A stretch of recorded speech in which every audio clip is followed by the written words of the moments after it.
Muy buenas tardes. Recibo un cordial saludo a nombre de Bolres Consultores Actuariales. Mi nombre es Vinicio Velázquez, soy actuario de la firma. Como compañía tenemos más de 11 años de trayectoria y experiencia en el mercado. Tenemos presencia en Ecuador y Colombia. Brindamos soluciones de cálculo actuarial especializado, enfocado en atender de forma personalizada y eficiente las necesidades de cada empresa. Nuestros servicios están desarrollados para que las empresas tomen decisiones acertadas en el presente y puedan enfrentar eficientemente los riesgos y gastos a futuro. En Ecuador nos encontramos calificados tanto por la Superintendencia de Bancos como también por la Superintendencia de Compañías, Valores y Seguros para realizar evaluaciones actuariales cumpliendo con las normativas y exigencias de los organismos de control. Entre nuestros principales servicios actuariales se encuentra el análisis de pasivos laborales. Dentro de este está el cálculo de reservas de jubilación patronal y desahucio bajo normas tanto US GAAP como NIPS, con bases técnicas, revisión al detalle e implementación de normativas y reglamentación correspondiente. También realizamos capacitación a personal sobre el cálculo actuarial y el manejo eficiente de sus riesgos, aplicación de normas bajo US GAAP e NIPS. Realizamos también cálculo individual de liquidación de jubilación patronal, desahucio y despido intempestivo. También como el anexo del activo por impuesto diferido, diseños de planes de beneficios con su respectivo análisis, revisión e implementación, así como las consultorías de planes de retiro, planes de asistencia médica y planes de indemnización legal por terminación, entre otros. Finalmente, también realizamos lo que son análisis y proyecciones de pasivos laborales bajo distintos escenarios. También ofrecemos servicios para el sector de seguros y medicina prepagada.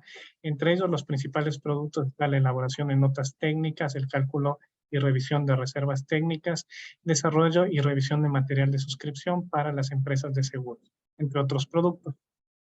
Tenemos también el tema de seguridad social, en donde realizamos justamente estudios actuariales para entidades que conforman el sistema de seguridad social en el Ecuador, como lo es el IES, el ISFA, el ISPOL. También realizamos proyecciones para medir la sostenibilidad de los fondos aplicando estándares internacionales como la ISAB 2 y realizamos también estudios de sostenibilidad financiera de los fondos complementarios previsionales cerrados, entre otros. Entre nuestro equipo contamos con un equipo humano conformado por consultores actuariales tanto regionales como internacionales que pertenecen a la Sociedad de Actuarios de Estados Unidos, al Instituto de Actuarios del Reino Unido, organizaciones con rigurosos procesos de calificación a nivel mundial. Principalmente nuestro actuario regional, Andrés Soria, quien es el gerente general de la empresa, tiene una maestría en administración actuarial con mérito académico en el Cass Business School. Es miembro de la Sociedad de Actuarios de Estados Unidos y es actuario calificado por la Superintendencia de Bancos y también por la Superintendencia de Compañías, Valores y Seguros. Luisa Villalba, quien es nuestra consultora actuarial, ella es especialista en pasivos laborales y obligaciones a largo plazo. Mi persona, Vinicio Velázquez, soy actuario también calificado por la Superintendencia de Compañías, Valores y Seguros. Contamos también con otros consultores actuariales internacionales. Por ejemplo, en Argentina se encuentra Carla Parodi, quien es nuestra asesora actuarial.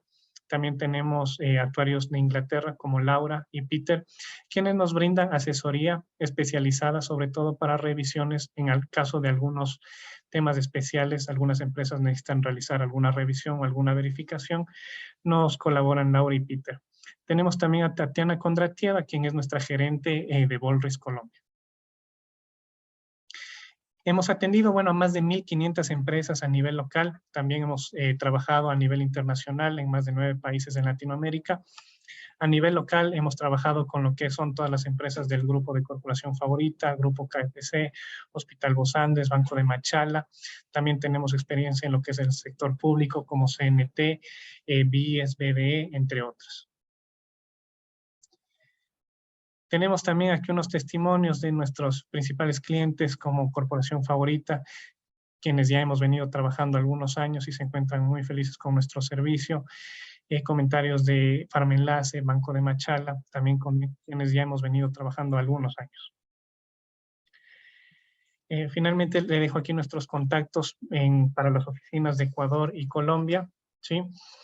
Y también queremos recordarles que quienes deseen contar con información adicional como consultas o si requieren alguna cotización, deberán remitir sus datos al mail info@bolrisk.com Colocaremos esta dirección electrónica en el chat. Asimismo, las preguntas podrán realizarse a través del mismo y se atenderán al final de la presentación. Esta tarde damos la bienvenida a nuestros expositores. En primer lugar, al actuario Andrés Soria Zapata, quien es gerente y actuario principal de Bolres. Cuenta con más de 15 años de experiencia actuarial en Estados Unidos, Inglaterra, Ecuador y Colombia.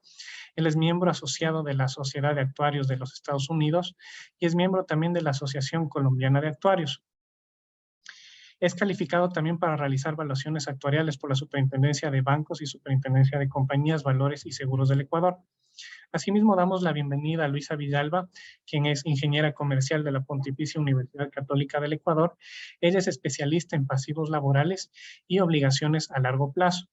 Actualmente es coordinadora de operaciones en la empresa y ha trabajado en consultoría actuarial por más de 5 años, realizando estudios actuariales bajo normas internacionales, tanto US GAAP como bajo la NIFS, la NIC 19, tanto para empresas privadas pequeñas, medianas, grandes, así como también para instituciones públicas dentro del país.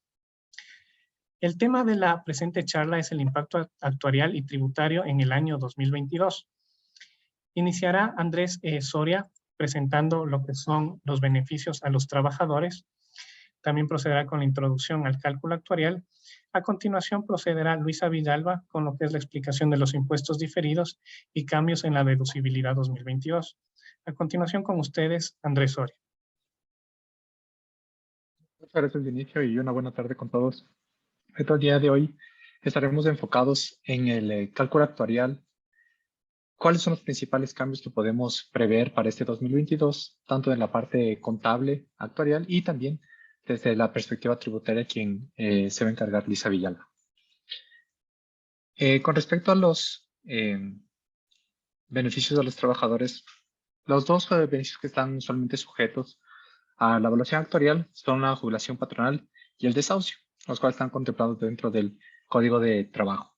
Hay algunos otros beneficios que ya depende de cada compañía, si tiene un contrato colectivo, que también están sujetos a cálculo actuarial, pero por lo general nos vamos a centrar en estos dos beneficios. La jubilación patronal, para hacer solamente un recuento a nivel general, la jubilación patronal se otorga después de los 25 años de servicio que tiene un trabajador dentro de la misma empresa. Esto puede ser de una forma interrumpida o ininterrumpidamente. A partir de los entre 20 y 24 años de servicio, el trabajador tiene el derecho siempre y cuando sea despedido intempestivamente. Si es que el trabajador renunciara por voluntad propia, no tuviera derecho a este beneficio. Este beneficio de la jubilación patronal está contemplado como una pensión mensual de forma vitalicia al jubilado, y si es que llegara a fallecer, tiene un año adicional a los beneficiarios. Este beneficio de pensión mensual, también se lo puede otorgar como un fondo global, un pago único. El desahucio se le entrega el desahucio cuando se termina la relación laboral. Este representa el 25% de la última remuneración mensual por cada año de servicio completo. Es decir, comienza a partir del primer año de servicio del trabajador. Con respecto al cálculo actuarial, ¿qué es lo que es el cálculo actuarial? El cálculo actuarial nos basamos en la normativa, tanto la legal, que es cómo se determina el beneficio, así como las NIF, en este caso la NIC 19, que nos determina un método de medición actuarial, cómo vamos a proyectar, qué tenemos que tener en cuenta para proyectar el beneficio, y después cómo lo vamos a traer a valor presente para expresarlo en un monto, que es lo que nosotros vemos que es el pasivo, y es lo que a las compañías les interesa ver cuánto tienen acumulado de esa obligación futura, cuánto se ha acumulado al día de hoy. Entonces, para hacer todo esto, tenemos que tener un método de medición actuarial, tenemos que emplear, según la NIC 19, qué tenemos que considerar dentro de estos supuestos y de estas metodologías. Con respecto a los supuestos, ¿qué es lo que vamos a suponer para poder medir esta obligación futura? Tenemos que tener en cuenta que todos estos supuestos actuariales son insesgados, es decir, no son ni prudentes ni excesivamente conservadores, representan la mejor estimación de la compañía, son compatibles entre sí, es decir, todos tienen relación entre sí. Por ejemplo, si es que estamos asumiendo un incremento salarial del 2%, pero esperamos una inflación del 3%, en el largo plazo eso no sería coherente.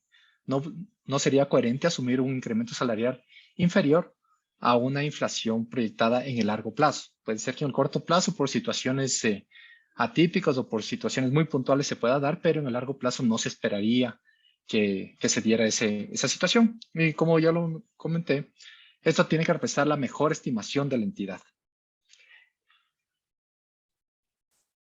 Ok. Uno de los elementos fundamentales, también lo determina la norma, es la determinación de la tasa de descuento. Entonces, vamos a proyectar los beneficios y todos esos beneficios que son a futuro los traemos a un valor presente. Por lo tanto, esta tasa que utilizamos para traer a valor presente es fundamental dentro del cálculo actuarial. Y es justamente uno de los supuestos que este 2022 esperamos para aquellas compañías que lo realizan con una tasa de descuento americana. Ya vamos a ver las diferentes opciones. Van a notar un impacto significativo. Entonces, la tasa de descuento según la NIC 19 me dice que tengo que tomar como referencia el rendimiento del mercado al final del periodo sobre el que se informa, esto es importante también, correspondiente a las emisiones de bonos u obligaciones empresariales de alta calidad que se expresan en la misma moneda en la cual está expresada mi obligación. Es decir, al final del periodo sobre el que informe, es decir, en este caso, si vamos a hacer la evaluación al 31 de diciembre de 2022, tenemos que observar al 31 de diciembre de 2022 o lo más cercano en diciembre de 2022, cómo están rindiendo estos bonos corporativos de alta calidad. Ahora, aquí viene el tema que ha habido una discusión que si es que Ecuador cuenta o no con estos bonos corporativos de alta calidad. La Superintendencia de Compañías en el 2017 determinó que Ecuador sí contaba con instrumentos de alta calidad, pero varias firmas de auditoría, inclusive cuando uno examina como el Ecuador en un contexto internacional, es muy poco probable que sea un mercado de alta calidad porque el Ecuador en sí no es un mercado de alta calidad. Tiene calificaciones que no están a la par de otros mercados desarrollados y por lo tanto los bonos corporativos que se emitan dentro del país es muy poco probable que sean considerados de alta calidad. Sin embargo, como ha habido este pronunciamiento de la Suprema de Compañías, lo que usualmente han hecho las compañías es, si me voy con NIF completas o las NIF puras, por así decirlo, utilizan la tasa de descuento de Estados Unidos en referencia al mercado estadounidense, cuánto rinden los bonos corporativos de alta calidad en el mercado estadounidense, el cual estaba rondando en el 2021 entre un 2 y un 3%. Mientras que los bonos corporativos ecuatorianos están rondando o estaban rondando en el 2021 y también lo continúan haciendo entre un 8 y 9%. ¿Qué quiere decir esto? Que si es que utilizamos esta tasa de descuento americana, la provisión va a ser mayor y la tasa de descuento ecuatoriana, la provisión va a ser menor. A una mayor tasa, yo tengo un pasivo menor. Lo que hemos visto en la práctica, lo que sucede en algunas compañías en efecto han adoptado la tasa americana y otras han adoptado la tasa ecuatoriana. Okay. Para el cálculo de esta tasa, entonces, si ya nos vamos, por ejemplo, ya sea, en este caso vamos a ver el caso de la tasa americana. Si nos vamos con el caso de la tasa americana, ¿qué es lo que tenemos que realizar para saber cómo calculamos esta tasa de descuento, la cual es sumamente relevante en el cálculo? Lo que primero hacemos esta es una metodología según la ISAP 3, que es el estándar internacional de prácticas de actuario a nivel internacional. ¿Qué es lo que dice? Tengo que construir una curva de rendimiento de bonos corporativos, la cual podemos referirnos hay algunas instituciones que lo hacen, que nos indica cuántos periodos tengo. A mayor plazo necesitaría un rendimiento superior. Entonces, lo que nos indica esta curva es, si es que yo tengo un bono, por ejemplo, lo que podemos ver en el cuadro 1, si tengo un bono que es pagadero en un año, tuviera un rendimiento de un 2%.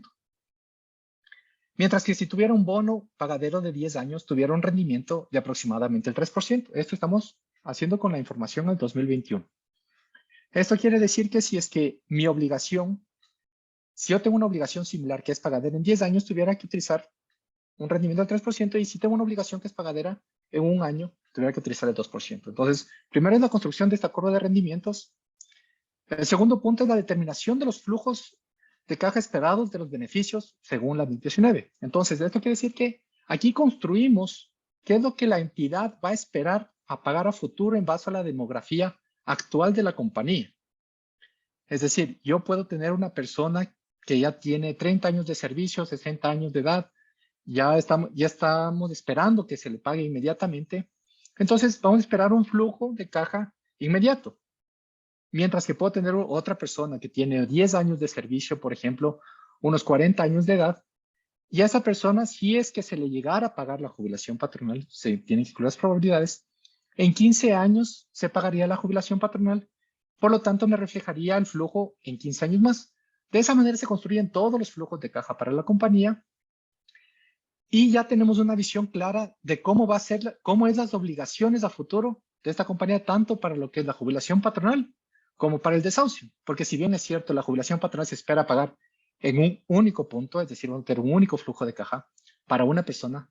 En el caso del desahucio vamos a tener diferentes flujos de caja que van a existir en el tiempo porque la persona tiene diferentes probabilidades de retirarse de la compañía. La rotación, que lo vamos a ver más adelante, también es un supuesto fundamental. Finalmente, cuando ya tenemos el flujo y ya tenemos la curva de rendimiento, pues traemos cada uno de los flujos a valor presente con esta curva y determinamos una única tasa. Esta metodología, vuelvo a repetir, es tal como se describe en la práctica internacional de actuarios de número 3. ¿Qué es lo que ha pasado en este año? En este año, lo que vemos es, o lo que esperamos a septiembre de 2022, toca esperar hasta final del periodo, pero lo que vamos viendo hasta la fecha es que esta curva de rendimiento ha incrementado significativamente. Es decir, vamos a pasar de aproximadamente un 2-3%, vamos a pasar hasta a un 4-5%. ¿Qué significa esto? Es que para las compañías que utilicen la tasa de descuento de Estados Unidos, van a tener una reducción sumamente importante en su pasivo. Es decir, este año, para las compañías, vuelvo a recalcar, que están utilizando la tasa de descuento de Estados Unidos, el pasivo se esperaría que disminuya si es que todo lo demás sucedió como tenía que suceder.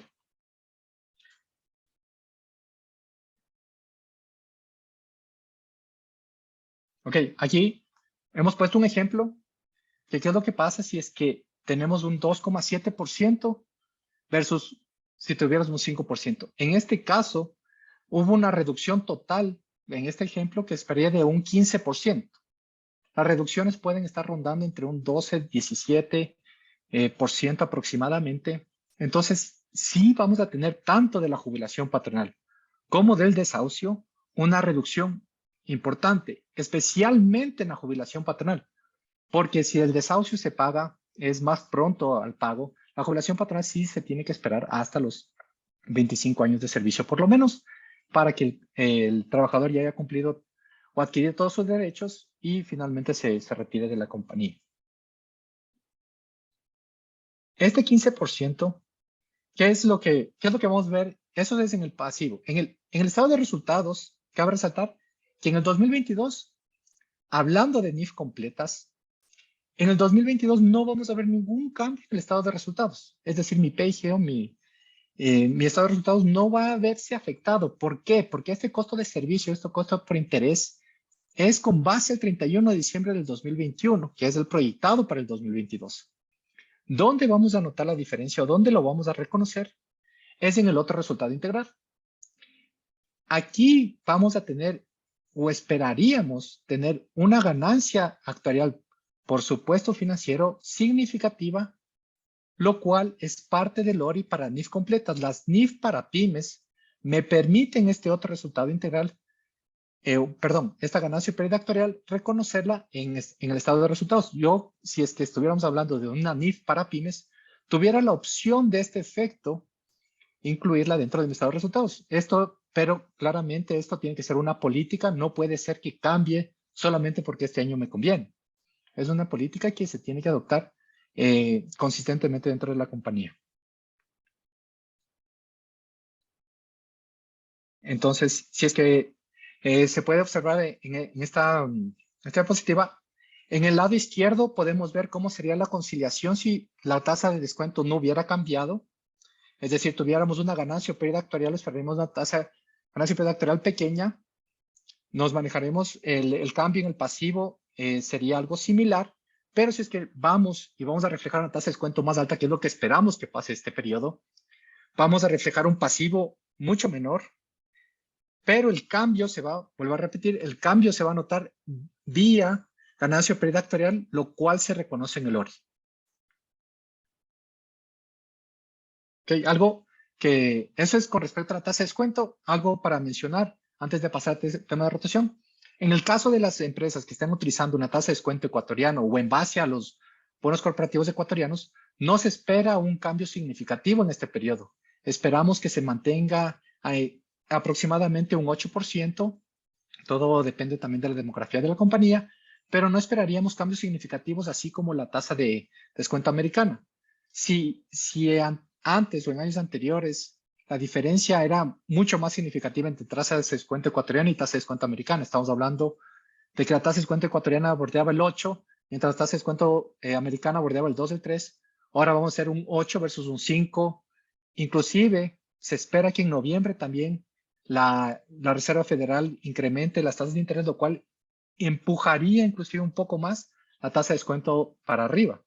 Por eso es recomendable, si es que una compañía está haciendo cálculo actuarial en base a la tasa de descuento americana, que tenga presente que estos supuestos pueden cambiar hasta llegar a diciembre. Porque, vuelvo a recalcar, la norma lo que me dice es que tengo que determinar los supuestos actuariales, la tasa de descuento en la fecha del balance. Con respecto a la tasa de rotación, lo que es recomendable realizar, y esto se lo tiene que realizar todos los años para revisar que efectivamente se esté haciendo algo coherente, es ver la rotación, que la rotación refleje la realidad de la compañía, que no estemos sobreestimando ni subestimando. Lo que nosotros recomendamos, por ejemplo, cada actuario puede tener su propio criterio, pero lo que nosotros recomendamos es que la rotación esté relacionada con el tiempo de servicio. ¿Por qué? Porque usualmente lo que vemos en compañías es que a menor tiempo de servicio existe una mayor rotación. Entonces, ¿qué es lo que hacemos en el cálculo actuarial? Como podemos ver, lo primero es comparamos lo real, qué es lo que pasó el año anterior. Aquí lo que podemos ver en esta gráfica es, en estos grupos de 0 a 2 años de servicio, de 3 a 5 años de servicio, ¿cuál fue el porcentaje de personal que rotó en ese año? Entonces, podemos hacer una comparación entre lo real, que es la línea gris, y versus el supuesto, lo que estamos suponiendo. Aquí pueden darse ajustes. Una rotación diferente de un solo periodo, de un solo año, no significa necesariamente que vaya a cambiar en el largo plazo. Es algo a considerar, sí, pero no podemos cambiar toda nuestra perspectiva de largo plazo por una situación muy particular. Por lo tanto, se recomienda muchas veces que se examinen de los últimos 3 años para tener una idea de cómo ha ido evolucionando esta tasa de rotación. A manera de ejemplo, cuando entra o cuando se lo evalúe dentro de la evaluación actuarial a un trabajador, lo que se hace es proyectar durante su carrera laboral cuál es la probabilidad de que salga cada año. Entonces, si nos basamos en esta tasa, el primer año consideraríamos que tiene un 25% de probabilidad de rotar durante ese periodo. El siguiente periodo, en la misma proyección de la evaluación actuarial, consideramos el 25% de probabilidad de que rote ese año, el 24, 23 y se va disminuyendo a lo largo de la vida laboral. Para lo cual, este trabajador que recién entra con 0 o 1 año de servicio va a tener una probabilidad sumamente baja de que completar los 25 años porque tienen que pasar todas estas probabilidades. Por lo tanto, la provisión que se refleje dentro del cálculo actuarial debe ser baja para estas personas. Para las personas que tienen muy poco tiempo de servicio debe ser muy baja, pero en cambio para las que ya tienen cercano a los 20, 25, ya me tiene que reflejar una probabilidad casi certera de que se va a dar. Porque para los que tienen más de 20 años de servicio es muy poco probable que renuncien voluntariamente, número uno, y también que las compañías despidan, porque si es que ya despiden, ya tienen que pagar la jubilación patronal. Por lo tanto, si es que hay una persona, un trabajador con 20 años de servicio o cerca de esto, la probabilidad, y esto es importante preguntar al actuario, las probabilidades de esos trabajadores con 20 años de servicio, ¿cuál es la probabilidad de recibir ese beneficio? Porque ya es sumamente probable que se le entregue. Entonces, estas probabilidades, estas provisiones tienen que estar adecuadamente provisionadas, valga la redundancia, mientras que las probabilidades o las provisiones de los de 0 a 2 años de servicio pueden tener probabilidades altas de un retiro.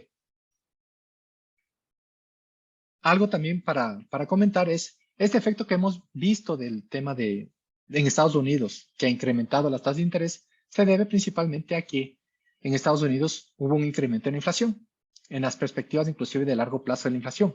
Anteriormente estaban por debajo del 1% y ahora se espera, en base a las perspectivas de la economía mundial del FMI, se espera que y en el largo plazo esta perspectiva ya incrementó. Si bien es cierto, en Estados Unidos este año tienen una inflación sumamente elevada, en los años posteriores se espera que se sitúe dentro del 2%. Asimismo, con respecto a Panamá, que es otro país dolarizado, y El Salvador, una perspectiva un poco más baja, pero en teoría y en el largo plazo, todas las economías dolarizadas deberían converger a un mismo punto de inflación o estar por lo menos relacionadas.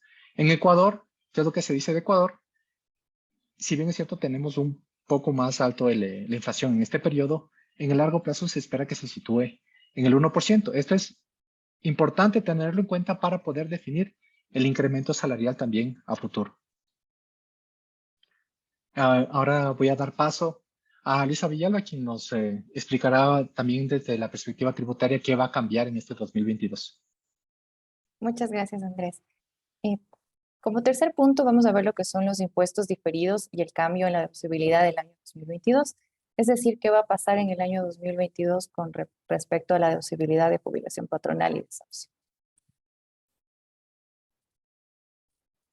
Primeramente, veamos lo que son los impuestos diferidos. ¿Qué son los impuestos diferidos? Es el impuesto a la renta a recuperar o cancelar en periodos futuros, que está relacionado con diferencias temporarias deducibles o imponibles. Los impuestos diferidos son calculados bajo la NIC 12.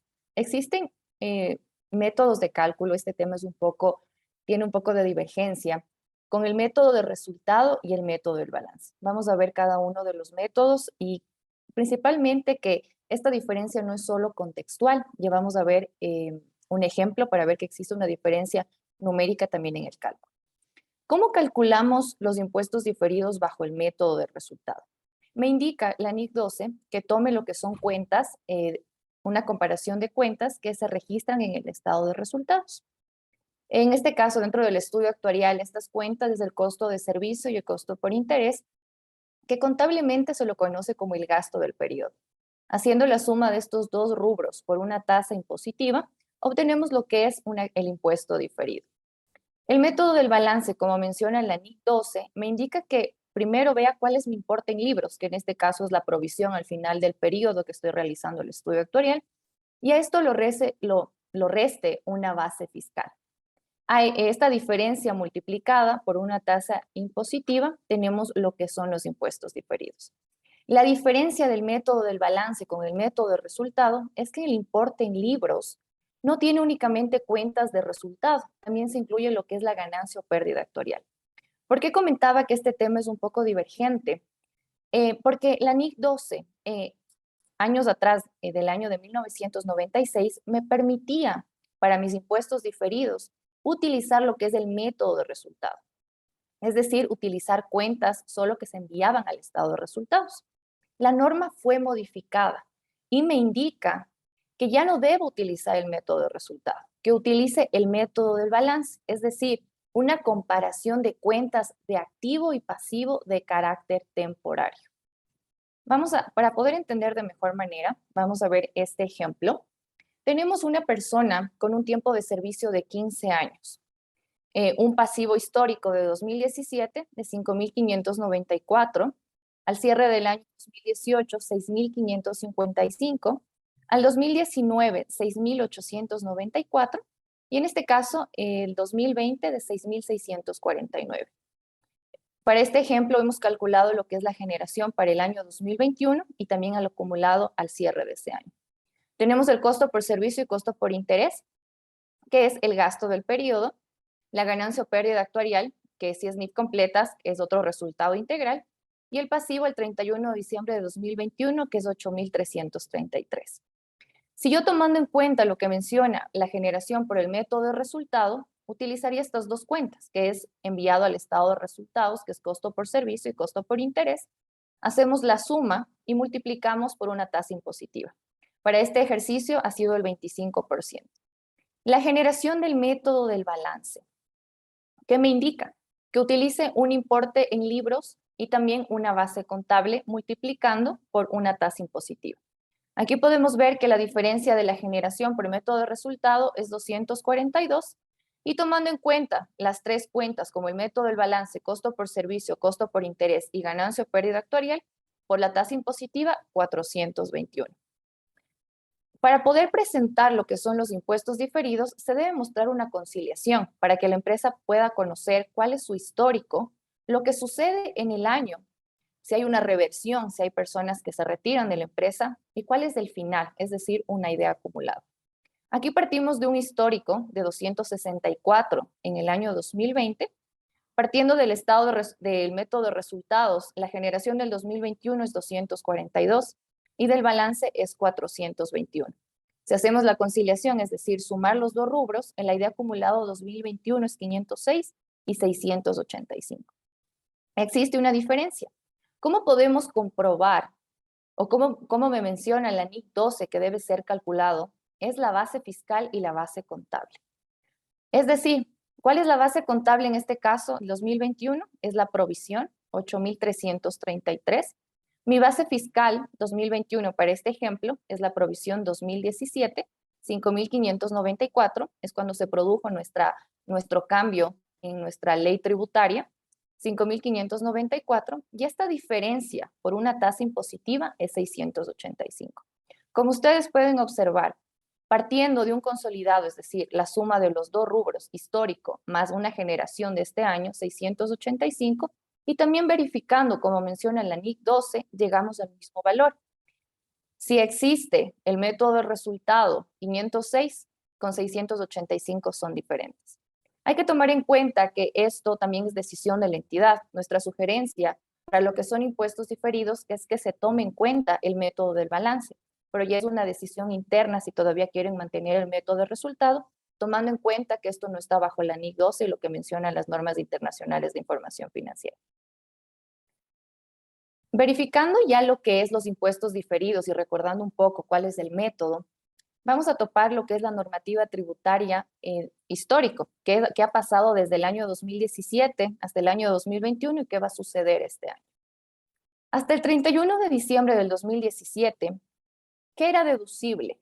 Tributariamente yo me podía deducir la provisión de jubilación patronal para el personal de 10 o más años de servicio y la provisión de desahucio era deducible.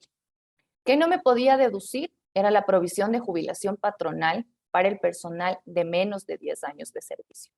En este año no nos reconocíamos lo que eran impuestos diferidos y esto estaba normado bajo la Ley Orgánica de Régimen Tributario Interno. Como ustedes conocen, nuestra normativa interna tributaria ha ido cambiando cada año y esto fue lo que pasó en el año 2018, que también hasta el año 2020.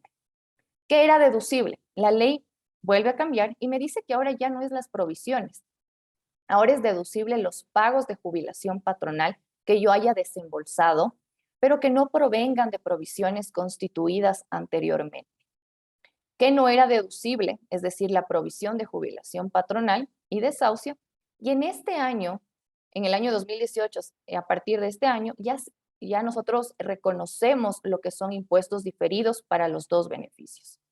La norma legal para este cambio es la Ley Orgánica para la Reactivación de la Economía, Fortalecimiento de la Dolarización y Modernización de la Gestión Financiera. A partir de 1 de enero del 2021, nuestra norma interna es nuevamente tributaria, es modificada nuevamente. Y aquí es un mix de lo que sucedió en el año 2017. ¿Por qué lo menciono? Porque en valores deducibles me indica que es la provisión de jubilación patronal para el personal de 10 o más años de servicio, pero con una condición, que este valor que esté administrado por una empresa administradora de fondos. Y la provisión de desahucio vuelve a ser deducible como lo era en el año 2017. ¿Qué no es deducible en el año 2021? Es la provisión de jubilación patronal para el personal de 10 o más años de servicio, pero que este valor no se haya invertido o no esté administrado por una empresa administradora de fondos. Y no es deducible la provisión de jubilación patronal de menos de 10 años de servicio. Sí me reconozco impuestos diferidos, pero únicamente para la provisión de jubilación patronal para personal de 10 o más años de servicio que no sea administrada por una empresa administradora de fondos. Por lo cual, a su cierre de balance y de estados financieros, al revisar ustedes su anexo de impuestos diferidos, si ustedes no invirtieron este dinero en una administradora calificada, sí tuvieron que haber generado lo que son impuestos diferidos para el personal de más de 10 años en lo que son de jubilación patronal, pero no generaron impuestos diferidos para desahucio ni para el personal de menos de 10 años de servicio con respecto a lo que es la jubilación patronal. Esto estaba normado bajo la Ley Orgánica de Simplificación y Progresividad Tributaria y su reglamento. Para comprender de mejor manera lo que sucedió en el año 2021 y lo que va a suceder en el año 2022, podemos ver de manera desglosada qué es lo que me dice la normativa tributaria. En el año 2021 sí hubo esta segregación de la jubilación patronal de menos de 10 años de servicio y más de 10 años de servicio, como lo era en el año 2017. ¿Cuál era la condición para que exista una deducibilidad? Es que la provisión de jubilación patronal del personal de 10 o más años de servicio que esté en un fondo administrado por una empresa administradora de fondos, la provisión era deducible tributariamente y yo no me generaba impuestos diferidos. En el caso de que no se haya invertido o no se haya colocado este dinero en un fondo de una empresa administradora de fondos, era no deducible tributariamente y yo sí me generaba impuestos diferidos. Que únicamente era deducible tributariamente era el pago de jubilación patronal efectivamente realizado y que no provenga de provisiones constituidas anteriormente. De lo que hemos visto, lo que sucedió en el año 2021, muy pocas empresas invirtieron lo que es en una administradora de fondos, principalmente por lo que es la liquidez. Teníamos que tener este dinero ya físico y colocarlo en un fondo de inversión. Y muchas empresas sí generaron lo que son impuestos diferidos para lo que es el personal de 10 o más años de servicio. ¿Qué es lo que sucede en el año 2022? Existe un nuevo cambio. Se elimina estas dos condiciones, es decir, ya no vamos a tener lo que es la segregación de 10 o más años de servicio, ni menos de 10 años de servicio. Ya no es necesario que este aporte en efectivo de esta provisión de más de 10 años de servicio esté en una administradora de fondos, en un fondo de inversión. ¿Qué es lo que se espera para el año 2022? Valores deducibles no va a haber de los dos beneficios de jubilación patronal y desahucio. Como en años anteriores, lo deducible era la provisión de jubilación y desahucio, en este caso no lo hay.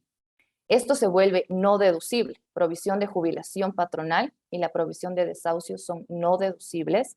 Me reconozco impuestos diferidos, ya no únicamente para el personal de 10 o más años o menos de 10 años, ya no existe esta diferencia de lo que son impuestos diferidos, pero hay que tomar en cuenta aquí que la provisión no es deducible, pero lo que sí va a ser deducible es el pago debidamente efectuado. Es decir, si en el año 2022 ustedes se embolsa un pago de jubilación patronal o desahucio, eso sí se puede deducir tributariamente, pero no se puede deducir tributariamente la provisión de desahucio ni de jubilación patronal. Esto está normado bajo la Ley Orgánica para el Desarrollo Económico y Sostenibilidad Fiscal tras la pandemia COVID-19. Es decir, al final de este año, cuando usted reciba su activo por impuesto diferido, su anexo, usted sí va a tener impuestos diferidos, una generación para los dos beneficios. Ya no se va a colocar ni menos ni más de 10 años de servicio, se genera para los dos y únicamente es deducible el pago efectuado. Si usted desembolsa jubilación patronal o desahucio, eso lo puede hacer como un gasto deducible dentro de su información tributaria y no se va a deducir la provisión ni la provisión de desahucio, de jubilación patronal ni desahucio.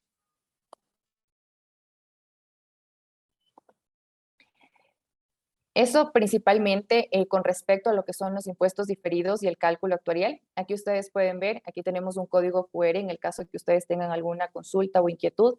Estamos a las órdenes para poder solventarlo. También tienen nuestra información de Facebook y también de Instagram y pueden visitar nuestra página web. Vamos a pasar en este momento lo que son preguntas y consultas. Sí, entre las principales consultas que tenemos, sí, para Andrés, es ¿cuál sería la recomendación de ustedes al usar tasa americana o ecuatoriana? Perfecto. En el caso para usar tasa americana o tasa ecuatoriana, es cómo lo queremos reportar, más que todo, por ejemplo, cuando hemos visto los casos donde las compañías han adoptado la tasa americana, es cuando quieren cumplir totalmente con las NIF y que no existe ninguna observación, por así decirlo, ningún comentario de auditoría externa con respecto a que son las NIF puras, por así decirlo. Porque cuando han adoptado la tasa la tasa ecuatoriana, perdón, lo que colocan usualmente los auditores es que han adoptado las NIF, pero con esta resolución de la superintendencia de compañías. Es decir, ya está ligera, por decirlo en otras palabras, ligeramente modificada, por así decirlo. Pero lo que se trata acá es, si es que yo quiero cumplir totalmente con las NIF completas, lo más recomendable es hacerlo vía tasa americana. Y otra pregunta que tenemos es, ¿cuáles factores influyen en el aumento de la tasa de descuento americana al 5% en 2022? Uno de los factores principales es el tema inflacionario en los Estados Unidos. Es el tema de cómo ha tratado de parar la Reserva Federal también este aumento inflacionario mediante el incremento en las tasas de intereses. Y todas estas tasas de intereses empujan a que los bonos los bonos corporativos tengan un rendimiento mayor y por ende la tasa de descuento aumente a niveles que no se habían visto en algunos años. Muchas gracias. Otra pregunta es, ¿los fondos destinados a provisión se pueden destinar a un fondo de inversión? Y de ser así, ¿se puede utilizar como tasa de descuento el rendimiento de dicho fondo? No podemos realizar eso si es que bien es cierto para otros propósitos que no sean para reportar bajo NIF. Se puede utilizar diferentes tasas de descuento para ver cómo están fondeados bajo NIF. Me dice explícitamente que independientemente de que la obligación esté fondeada o no, debo tomar como referencia el rendimiento de los bonos corporativos de alta calidad. Y para Luis, una consulta. ¿Cuál es la expectativa para la tasa de descuento de Ecuador para diciembre del 2022? Como lo mencionaba Andrés, la tasa de descuento de Ecuador no existe un cambio significativo. Esperamos que esté alrededor de un 8% igual que el año 2021. Tenemos que ver cómo cierra el año, pero hasta septiembre tenemos esa información de un 8%. Otra consulta dice, buenas tardes. Para el pago de la jubilación patronal, ¿cómo calculo el número de años si deseo hacerlo en un solo pago? Bueno, primeramente hay que tomar en cuenta que la jubilación patronal es de manera continua o interrumpida, es decir, debe conocer la fecha de ingresos, es tomar todas las fechas de ingreso, salida y reingreso y poder conocer cuál es el tiempo de servicio acumulado. La recomendación para conocer un solo pago conocido como fondo global es que pueda realizar un cálculo individual de jubilación patronal. En este informe le detallamos el valor a recibir, en este caso, si es empleador o trabajador, cancele o reciba lo que es la pensión mensual o un fondo global. Nosotros le podemos ofrecer ese servicio. Si usted desea, nos puede dejar su información para poder contactarnos con usted. Perfecto. ¿Alguna otra consulta tal vez?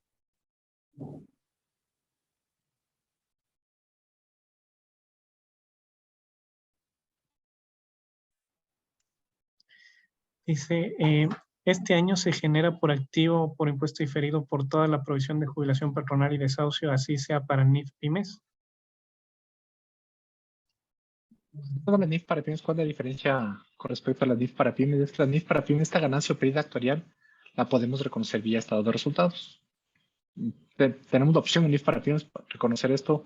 No tengo que ocupar el ORI, por así decirlo. No necesariamente yo puedo tener la opción de ocupar el ORI, pero de ahí el demás tratamiento es igual si es que estamos hablando de una NIF para pymes que para NIF completas. Entonces, lo único que tenemos que tener en cuenta para la determinación del activo por impuesto diferido, en el caso de una NIF pymes, es el componente de ganancia predatoria, cómo lo estoy llevando a ORI o no, y cuál va a ser mi política como compañía con respecto a este ítem. Muchas gracias, Andrés.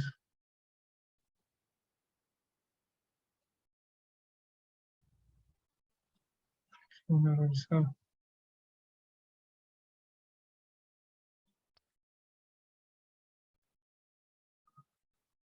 Dice, buenas tardes, ¿tengo que seguir manteniendo el fondo que se creó el año anterior? Tributariamente lo que nos dice la normativa es que ya no es necesario tener lo que es el fondo de inversión, ya que no va a ser no deducible, pero es decisión de la entidad. Si quiere seguir continuando y recibir el rendimiento que lo tiene, pero tributariamente ya no es necesario.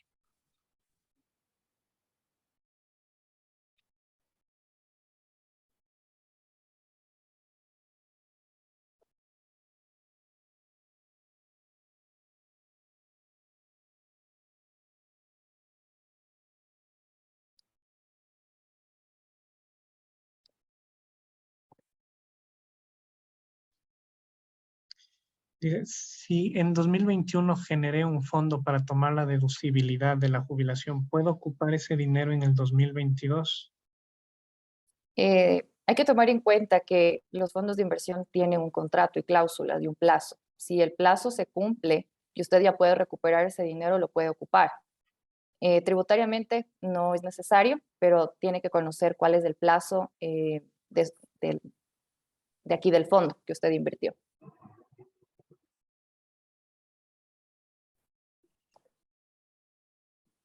Muchas gracias. ¿El ORI, que está compuesto por ganancia actuarial o pérdida actuarial, es distribuible? Lo que me dicen las NIF es que este componente que es patrimonio no necesariamente dice si es distribuible o no, pero lo que me dicen es que yo sí puedo reclasificar este ítem dentro de patrimonio. Es lo que me indica la norma, que sí lo puedo reclasificar dentro de patrimonio para, en teoría, posteriormente poder distribuirlo. No me menciona acerca de cómo lo tengo que distribuir. Lo único que menciona es que sí pudiera distribuir dentro de una cuenta de patrimonio. Ahora, lo que se tiene que tener en cuenta es que este ORI está creado también justamente para este tipo de fluctuaciones.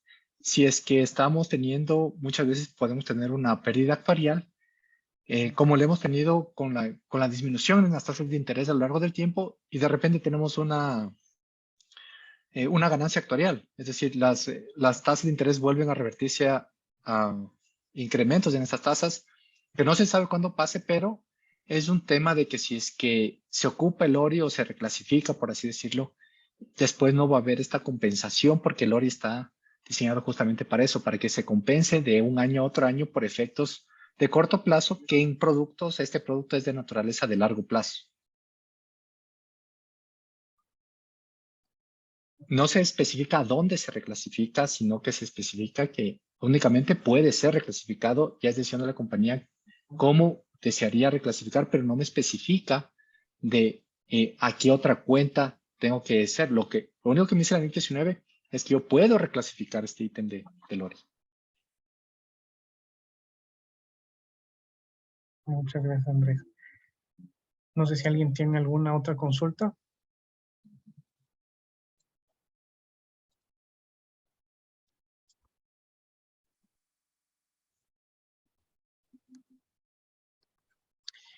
Hay una consulta, dice, buenas tardes, ¿cómo sería la deducibilidad al momento del pago? Y ya provisioné todo en años anteriores.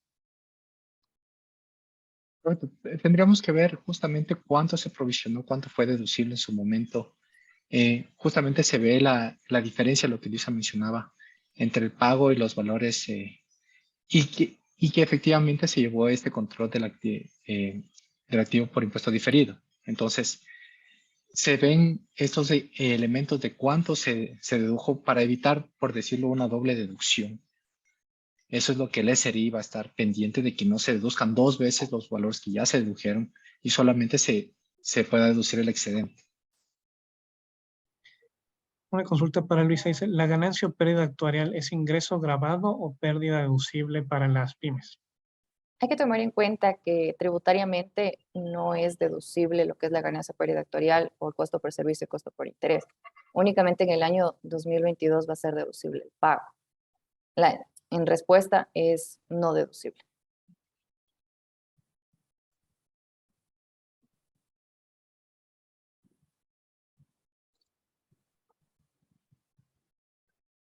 Perfecto. Bueno, damos las gracias a todos nuestros asistentes por asistir a esta charla. Estamos disponibles para cualquier consulta o duda que tengan. Tienen nuestros números telefónicos, igual nuestros correos, ¿sí? Para nuestra comunicación, de igual manera dejamos el código QR en caso de que tengan alguna duda adicional o alguna consulta. Muchas gracias y hasta luego.